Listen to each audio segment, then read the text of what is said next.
गोविंदाचार्य जी, आज के कार्यक्रम के अध्यक्ष स्वामी स्वरूप महाराज जी, वरिष्ठ स्वतंत्रता सेनानी जेपी आंदोलन से जुड़े हमारे वरिष्ठ नेता राम नगीना सिंह जी, हमारे ओजस्वी पत्रकार नेता श्री अवधेश कुमार जी, हमारे राष्ट्रीय स्वाभिमान आंदोलन के संयोजक वासुराज पाटिल जी, कार्यकारी संयोजक सुरेंद्र बिष्ट जी, जीवकांत झा जी तथा उपस्थित मित्रों,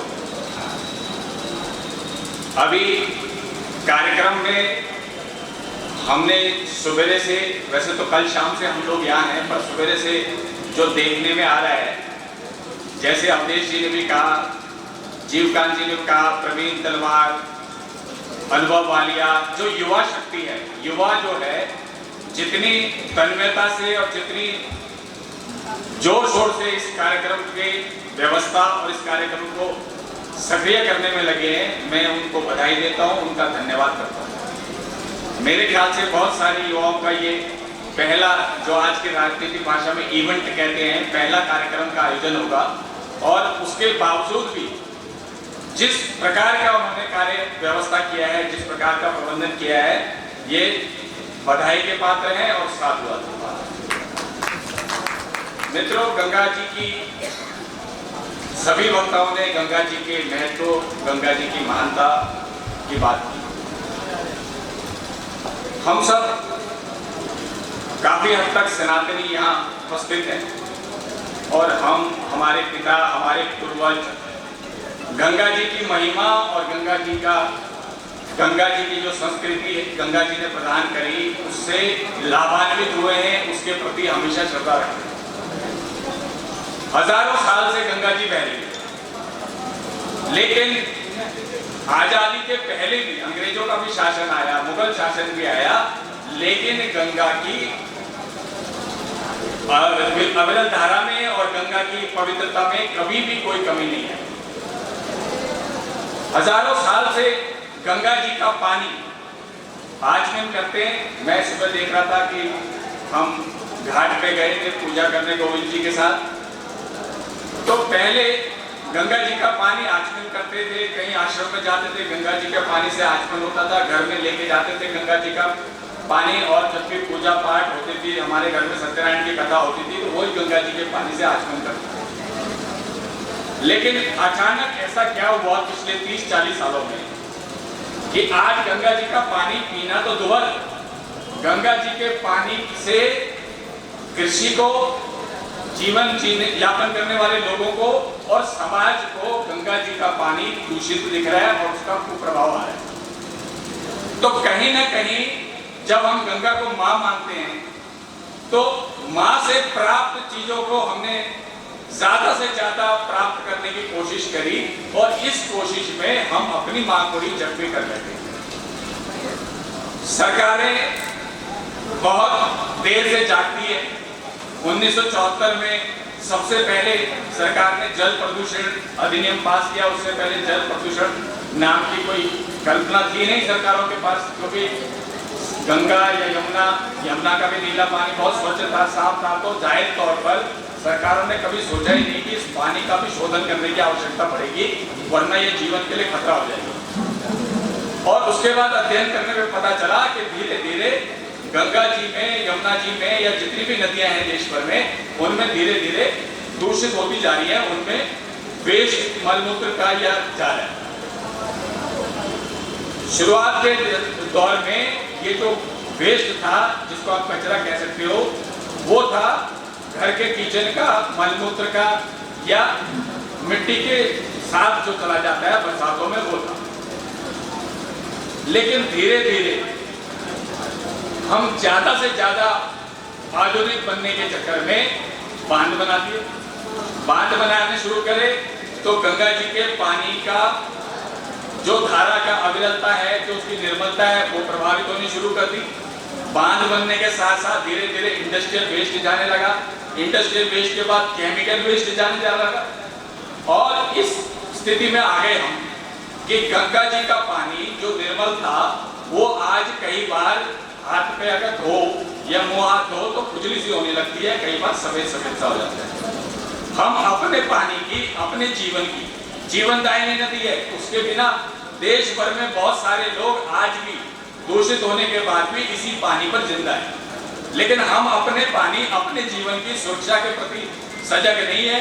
हम सब लोग, सरकार की बात बाद में आती है, उससे पहले समाज की भी एक बहुत बड़ी भूमिका रही, जो गंगा इस कदर प्रदूषित होती चली गई और तात्कालिक उसके लिए प्रयत्न हुए। तात्कालिक प्रयत्न क्या हुए कि गंगा दूषित हो गई तो जो प्रदूषक पानी शोधन को एसटीपी लगा दो तो गंगा जी रुक जाएगी। लेकिन एसटीपी लगाने से अगर 4 एसटीपी लगते हैं तो 40 गुना पानी पहले ही लगातार उसके केवल 4 लगाने से या 40 लगाने से या शोधन का कोई प्रबंधन करने से आप 100% कर नहीं सकोगे और थोड़ा सा भी केमिकल वेस्ट जाएगा तो गंगा जी फिर से उसमें प्रभावित हो जाएंगे। तो मित्रों, इसके लिए एक सबसे बड़ी जरूरी आवश्यकता है, वो है समाज के जागरण। और मैं समझता हूं कि गोविंद जी की गंगा संवाद यात्रा एक संवाद है। ये संवाद है समाज के साथ, ये संवाद है व्यवस्था के साथ और ये संवाद है तात्कालिक ग्राउंड रिपोर्टिंग के आधार पर, अध्ययन के आधार पर पूरे विश्व के साथ, पूरे देश के साथ कि हमारी नदी और हम अपनी नदी को खुद ही साफ कैसे कर सकते हैं, हम अपनी नदी का सुधार कैसे कर सकते हैं। इसके लिए कृत संकल्प होकर गोविंद जी ने ये यात्रा शुरू करी है।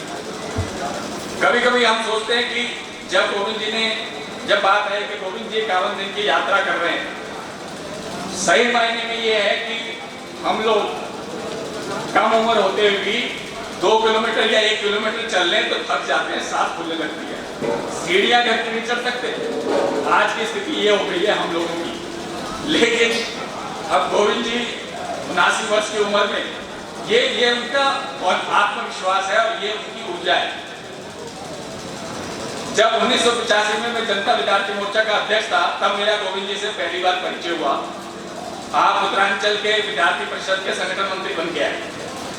हम जब गोविंद जी से मिले नहीं थे तो गोविंद जी के बारे में हमारे दिमाग में एक बड़ा भय था कि गोविंद जी जेपी मूवमेंट, जेपी को, बुजुर्ग जेपी जो राजनीति से संन्यास ले चुके थे, उनको खड़ा करना, उनको आंदोलन में उतारना, उनको एक तरह से जबरदस्ती जागृत करने का काम गोविंद जी ने किया। तो हमारे को ये लगता था जेपी मूवमेंट के गोविंद जी नींव के पत्थर हैं तो कितनी बड़ी शख्सियत है। लेकिन जब गोविंद जी से मिले तो गोविंद जी सहज थे।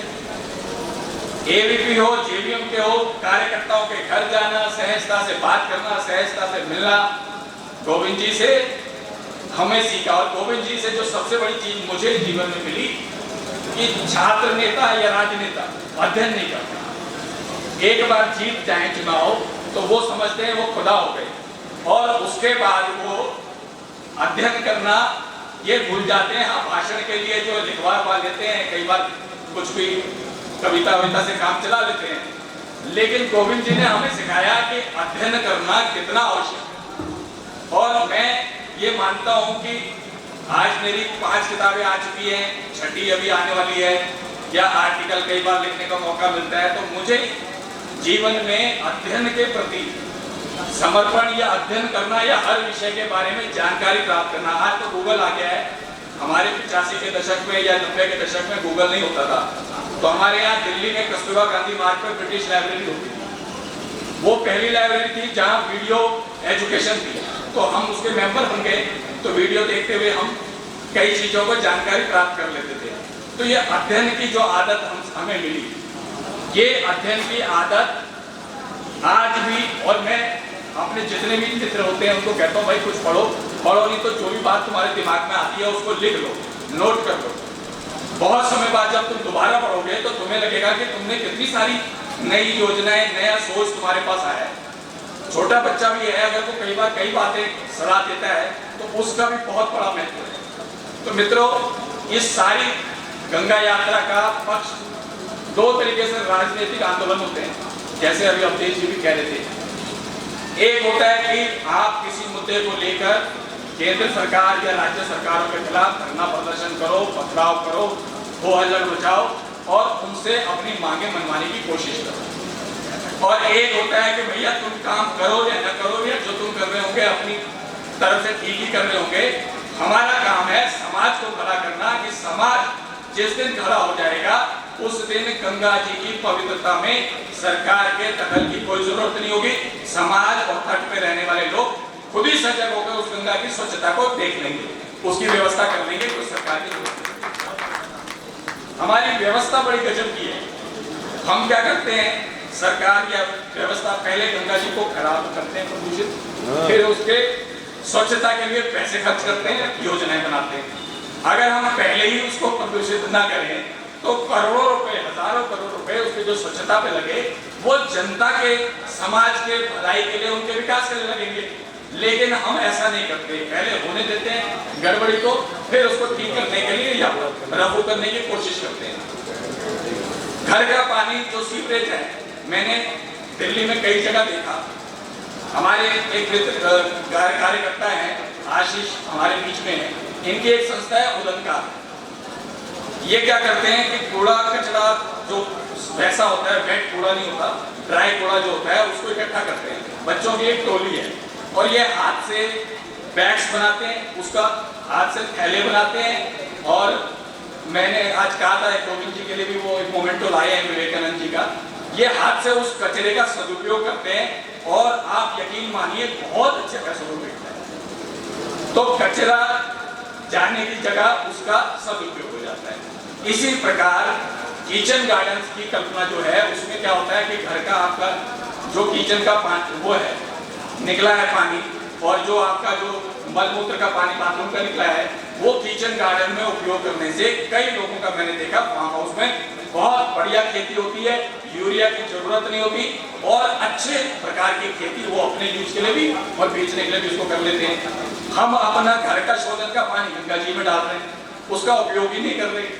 खेत वाले जो है गंगा जी से नहर खोद रहे हैं, नहर खोदने में पैसा खर्च कर रहे हैं और हम डाल के खराब कर रहे हैं, उसके शोधन में पैसा लग रहे हैं। हमारा किचन का पानी, हमारा दूसरा पानी जो केमिकल वेस्ट नहीं है, अगर उसको हम खेत में यूज करेंगे तो एक तो यूरिया की जरूरत नहीं है, ऑर्गेनिक हो जाएगा, दूसरा उससे अच्छी फसल होगी और उसका गंगा जी में न जाने से दूषित नहीं होगा, पानी शुद्ध रहेगा।